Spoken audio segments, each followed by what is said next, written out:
ইতিমধ্যেই বেলা 11টায় ইসি সচিবালয়ের সকল পর্যায়ের কর্মকর্তাদের সঙ্গে বৈঠকে বসে নির্বাচন কমিশন। এটাই ছিল তাদের শেষ বৈঠক।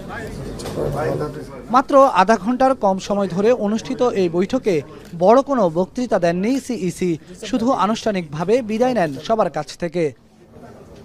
এরপর বেলা 12টায় বিদায়ী সংবাদ সম্মেলনে হাজির হন কাজী হাবিবুল আউয়াল। সংবাদ সম্মেলনে উপস্থিত ছিলেন না নির্বাচন কমিশনার আনিসুর রহমান ও রাশেদা সুলতানা। নিজের আয়োজন করা 2024 সালের দ্বাদশ জাতীয় সংসদ নির্বাচনকে বিতর্কিত নির্বাচন উল্লেখ করে পদত্যাগের ঘোষণা দেন হাবিবুল আউয়াল। প্রতিটি সাধারণ নির্বাচন নির্দলীয় তত্ত্বাবধায়ক সরকারের অধীনে অনুষ্ঠিত হলে উদ্দেশ্য অর্জন আরও সুনিশ্চিত হতে পারে। পরিশেষে আপনাদের অবহিত করতে চাই, আমি সহ মাননীয় কমিশনারগণ দেশের পরিবর্তিত বিরাজিত অবস্থায় পদত্যাগ করতে মনস্থির করেছি। আমরা